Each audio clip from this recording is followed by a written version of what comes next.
of the devil. Let me say to you, when you find that you're having a hard time standing, you have left off a piece of your armor. I'm just going to say it just like it is. If you leave off a piece of your armor, you're going to find yourself falling and getting up and falling and getting up and falling. If you got on your whole armor, you're going to find yourself getting beaten around, beat around, knocked back, but you won't be falling. That's right. I'm just telling you some stuff that I'm learning, because see, I don't know everything. If I tell you I know this, then I'm going to have a problem to prove it. I'm going to tell you I'm learning these things because the Spirit of God is still teaching. Be strong in the Lord and in the power of his might. Put on the whole armor of God that you may be able to stand against the wiles of the devil. Stand against his tricks. Stand against the things that he's trying to do to you. You won't be able to stand if you leave off a helmet, because he's going to hit you in the head. The helmet of salvation is saying this: I know that I know that I know that I know that I know. See, the enemy can't steal it from you if you got that helmet on, because you know who you are in the Lord. Boy, this thing is sure turning a different way than I thought it was going to go this morning.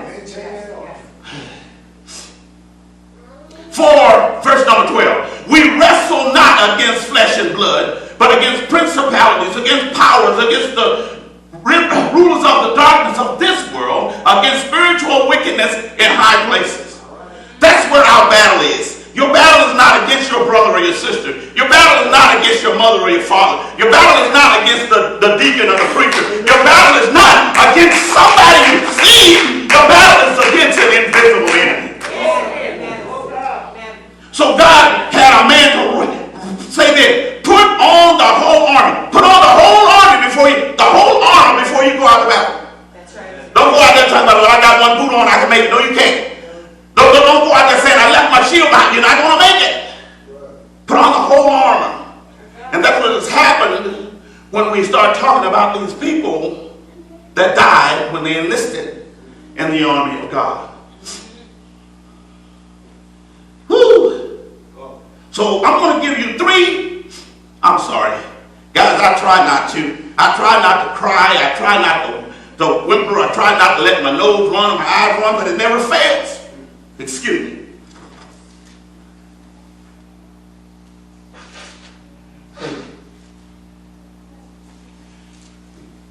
And I forgot to bring my bed sheet with me this morning.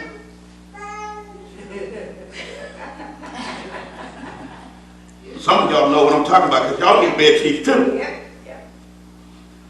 But it's okay. When the Lord gets tired of me blowing my nose and wiping my eyes, He won't let that happen. In the meantime, I'm not bashful about it. I just got to do what I got to do. So this morning, I'm going to give you three types of people. Three types of people, or three types of casualties that God's army is experiencing even right now. Even right now, there are three types of casualties. It's unfortunate, but God's army actually have casualty too. That's why sometimes you see people in church and then you never hear from them again. They're a casualty. Something happened. Maybe not of their own doing, but certainly of the enemy's doing. This is why we have to be like the little birds yesterday. We got to keep watching. We got to keep watching, and we got to keep stepping out of the way.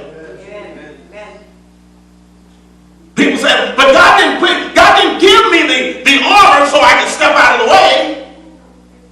No, He gave you wisdom to do that.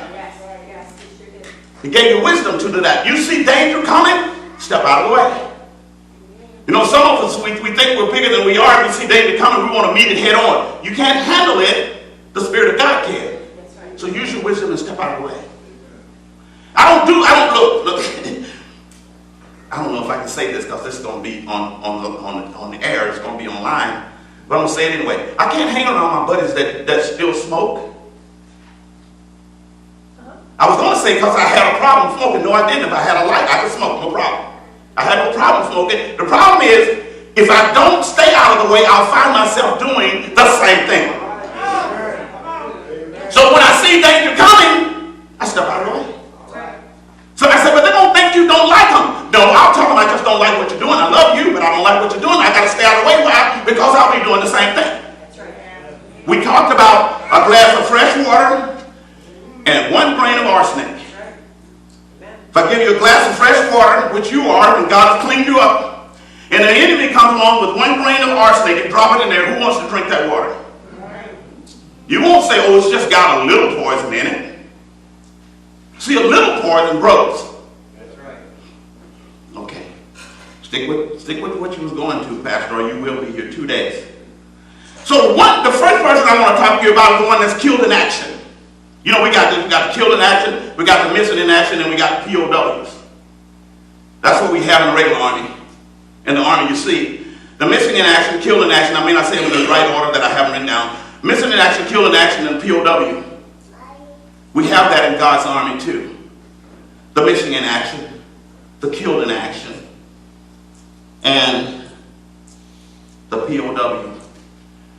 POWs are still in the army, they've just been captured. We'll get to them. Let's deal with the killed in action. Go with me to Luke 8, verse number 4 is where we'll start, if you will. Jesus is telling the parable of the sower. Everybody knows the parable of the sower, right? You didn't know that was talking about an army. So he was talking about sowing seed, yes.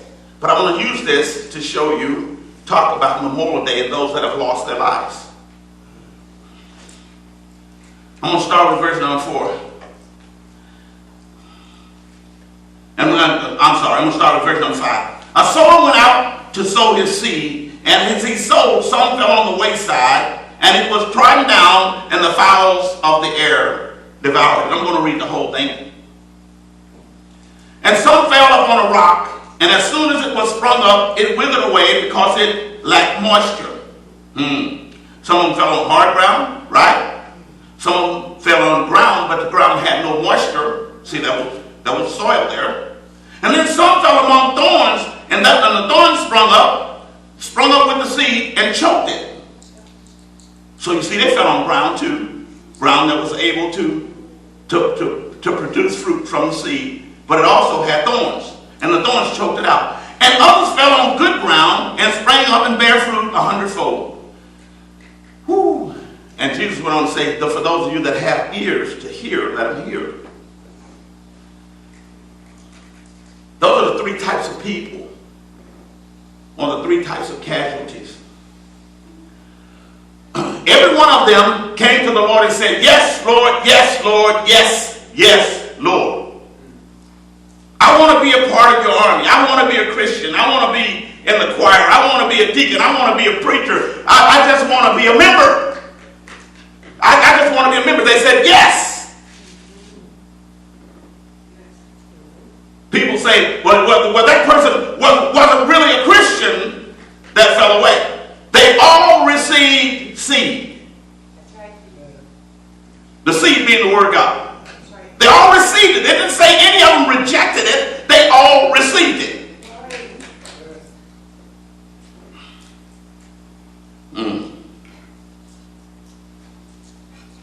Every one of them had heard John 3:16.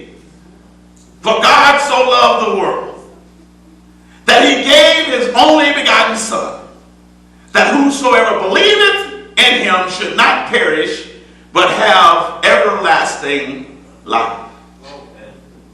That is a promise from God. So all of them heard that, all of them received that, all of them took in the seed, but something happened in their lives. They forgot to step out of the way. Some were tricked by the enemy before they were even able to put on the uniform. The word of God said they received the seed. The seed fell on what kind of ground? Some fell on a stony ground, on a rock. They weren't able to receive it. They got it. It was given to them. Let me say to you that their hearts weren't fully prepared. They said yes. You ever see a person talking and they say, you ask them, hey, such and such thing, and they say yes. I watch that. I see people talking all the time, and they would say yes, and their heads would be saying no. This is what I believe happened. Maybe their heads wasn't saying yes. Their heads weren't saying no. Their mouth said yes, but their hearts didn't open. Yes. So the seed couldn't grow. It fell on a rock or on a stony place.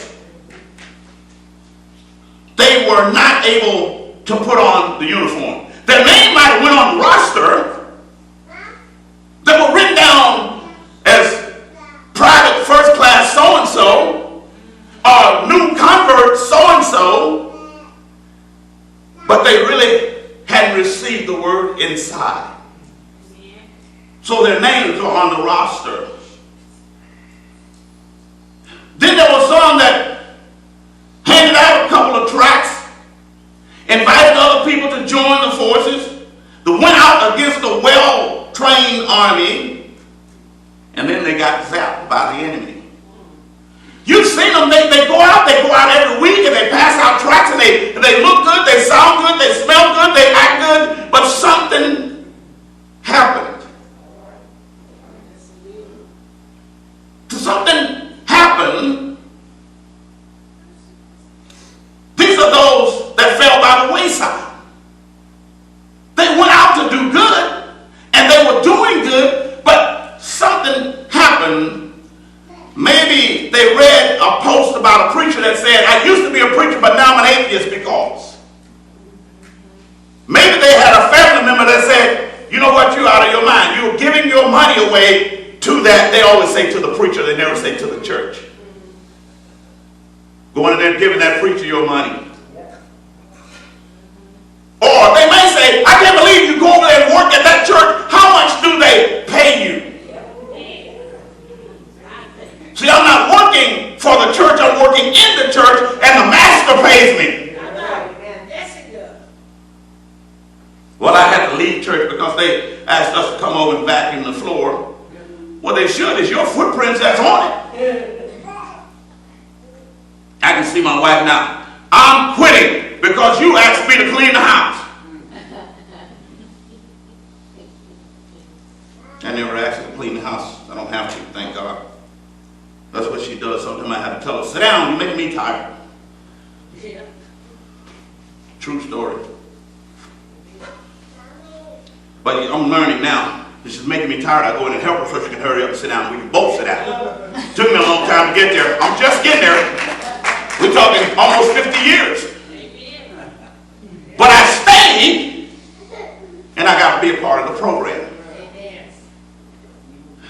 I didn't know that was in there either. Matter of fact, I just did it last night. I went and did it last night because I thought she was going to call me and say, come in and help me. So I wanted to look good, so I just went in and did it anyway.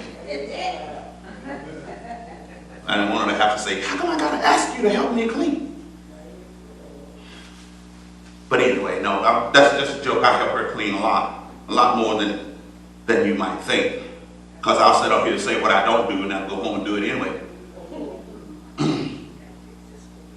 Okay, babe, thank you. I can hear you up here.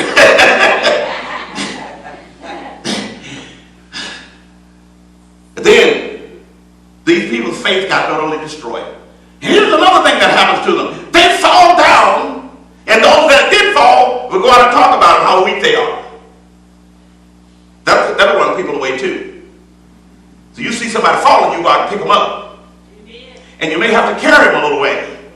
Yeah, but they heavy. Somebody's carrying you. That's right.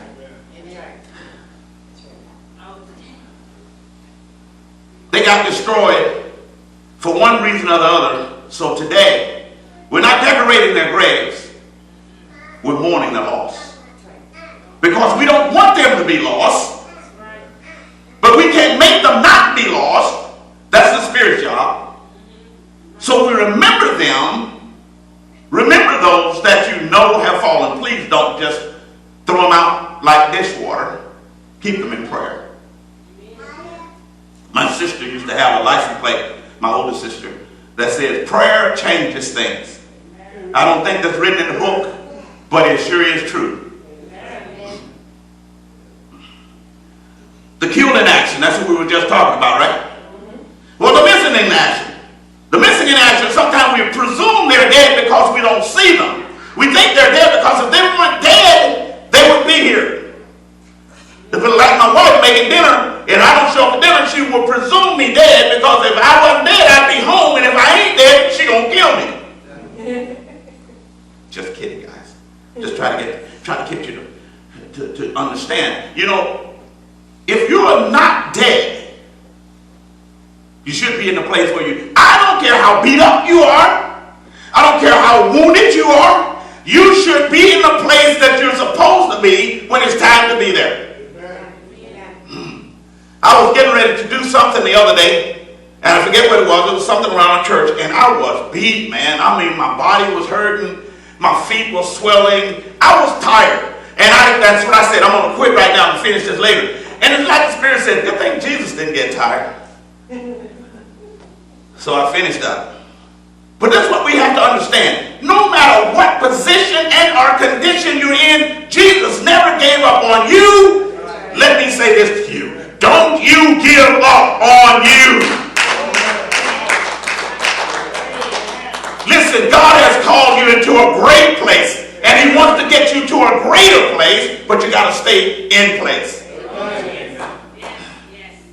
Well, we don't have a great band. We don't have a great choir. We don't have a nursery. We don't have this. Yeah, but what do you have? You can't do anything about those things you don't have, but you can use what you do have. Oh, yeah, that's right. We're talking about Memorial Day, aren't we? Missing in action. Go with me to James chapter 1, please. I think that's where I'm supposed to be. James chapter 1. I'll get there in a second. I have to find all these things, and they don't come up real easy when you're up here looking for them. Thank you. Wives are helpers. James chapter 1, verse 21. Wherefore lay apart all filthiness and superfluity of naughtiness, and receive with meekness. Most of us got to work on meekness. We don't have a problem working on pride. We got plenty of that, but we got to work on meekness and the engrafted word, which is able to save your souls. All right. Which is able to save your souls. And verse number 22 says, but be ye doers of the word, and not hearers only, deceiving your own selves. For if any be a hearer of the word and not a doer, he is like unto a man beholding his natural face in a glass.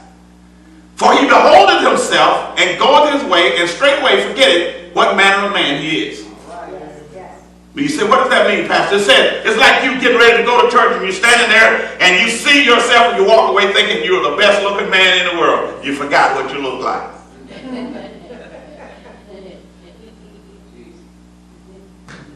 Forget.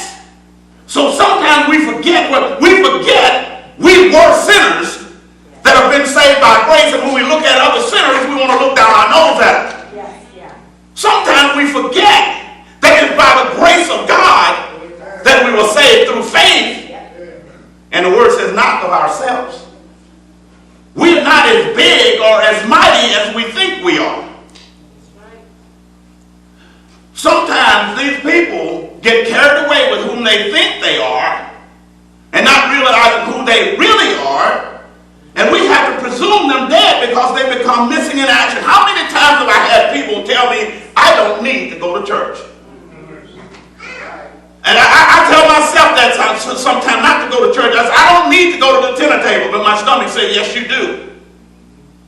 You may think I don't need to go to church, but if you listen to the Spirit, He'll say, yes, you do. I can jump in my car, it's got to take a gas and say, I don't need to go to the gas station. A few miles down the road, it'll tell me, yes, you do. That's right. We need to be filled and refilled. We need communion. We need that with other brothers and sisters. We need that because that's how we're going to grow. We're not going to grow standing out there. The only thing grows out in the field by itself is a dandelion. That's a useless weed. Yep. We need to hear some, listen. We need to have somebody, I just realized something. That's why God gave me my wife. I need to hear somebody tell me sometimes, you ain't all you think you are.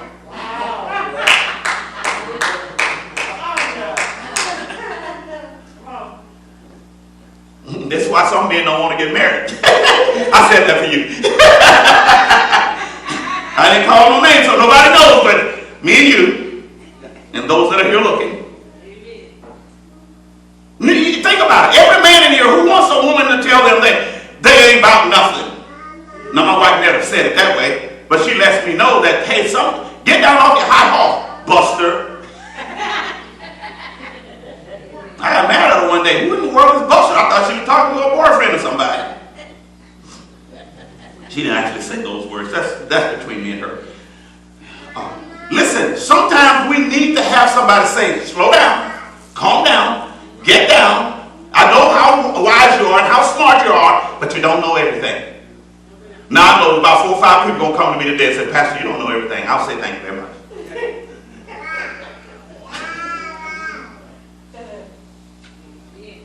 But we still carry those people that we presume dead because we haven't seen them. We still carry them on the road. We keep them on the roster. You know why? Because every now and then they'll show up. Christmas, Easter, and Mother's Day. They will show up. They'll put on their best looking clothes. They'll put on a new Easter outfit. Or their Mother's Day, what you call that thing? Corsage. And then they'll come to church. And we love them. We have to. Why? Because they are still in the army. They're just missing in action. They're just missing in action.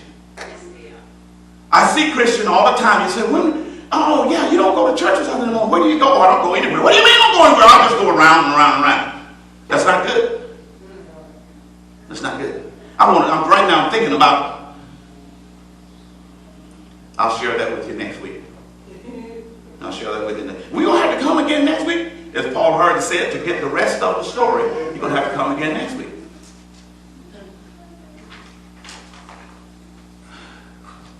People can be missing in action. Let me say this to you for those of us that don't think we have issues. People can be missing in action and still have spiritual life in them. There may be something missing, but they can still have spiritual life in them. They are still on the roster. They are not dead. They are just missing in action. Amen. When we see them, we can share with them, but you don't necessarily try to share the whole roster with them. Just share with them that you miss them. Let's share with them you'd like to have them back in the ranks. And please, let's not beat them down because they're not there. Please, let's not do that. That's the worst thing. Somebody said one time that the only army that kills its wounded is God's army. You see a person wounded and you beat them down like they've done something wrong, they've only just been tricked into being where they are. And the enemy is a tricky one. I'm not trying to give him any glory. I'm just telling you he's a tricky one. The word says we wrestle not against flesh and blood, but against... Woo.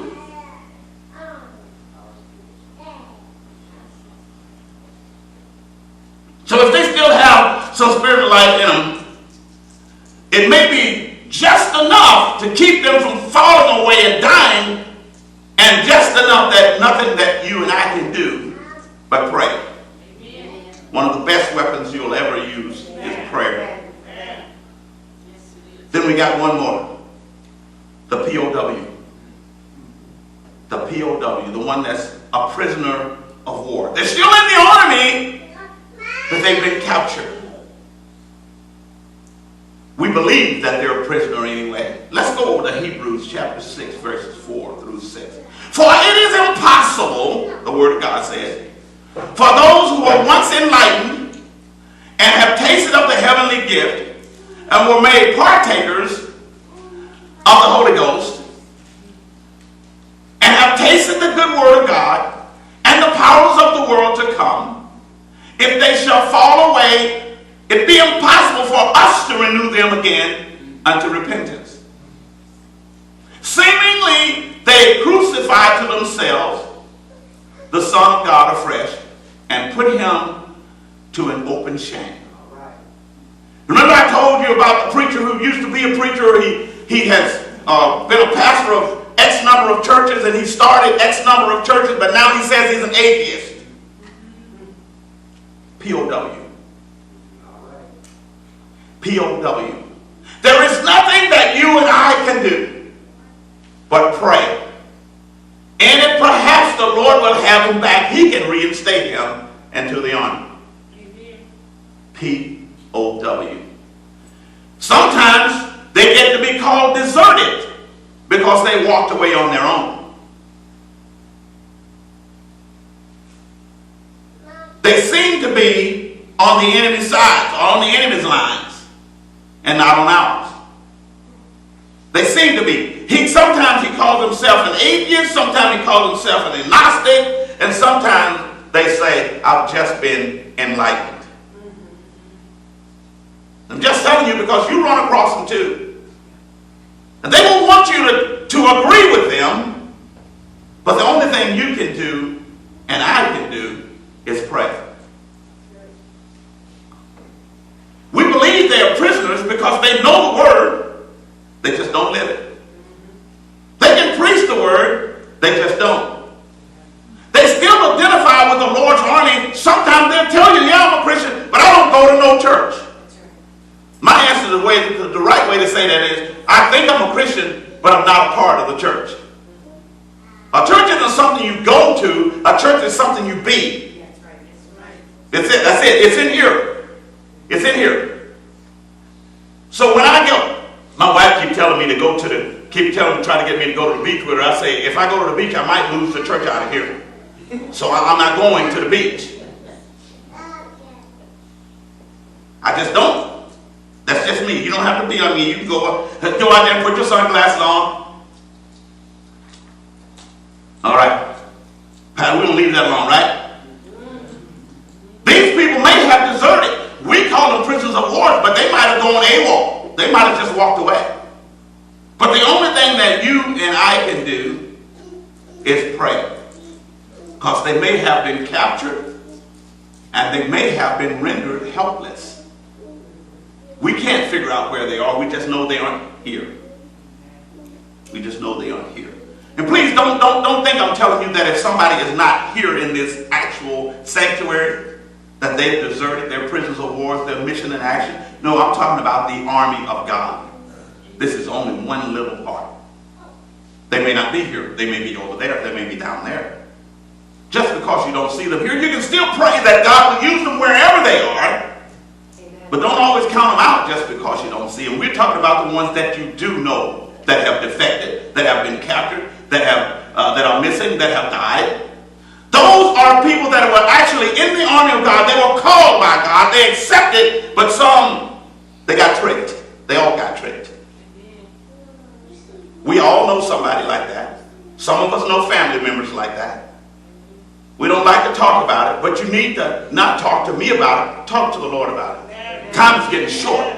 Jesus is coming. We don't want them to be left behind. The results are the same for every one of them. They lay down their arms. They cease to fight. It makes no difference about their oath or their loyalty or their convictions. Why? Because they can't help anybody. They can't help anybody in that state. The missing in action can't help anybody. The killed in action can't help anybody. And the POW can't help anybody. So the results are all the same. They laid down their arms. They just quit. They gave up. So insofar as the battle is concerned, they are dead and we mourn their loss. This is not something we rejoice over. We hate that they're not here. We cry out to the Lord to save them. We mourn their loss. We may not know what became of them. They may be still on the roster. No one may have seen them in a long time. We just don't know where they are, so we mourn their loss. We can't do anything about them because they know where headquarters is. It's up to them to return. It's up to them to return. I want to give you a story right here. I saw a movie one time. I was derided or upbraided for watching this new movie, not by the Spirit of the Lord, but by a member who was here, and now we don't know where they are. But I watched the movie. It was called, if I can remember, Behind the Enemy Lines.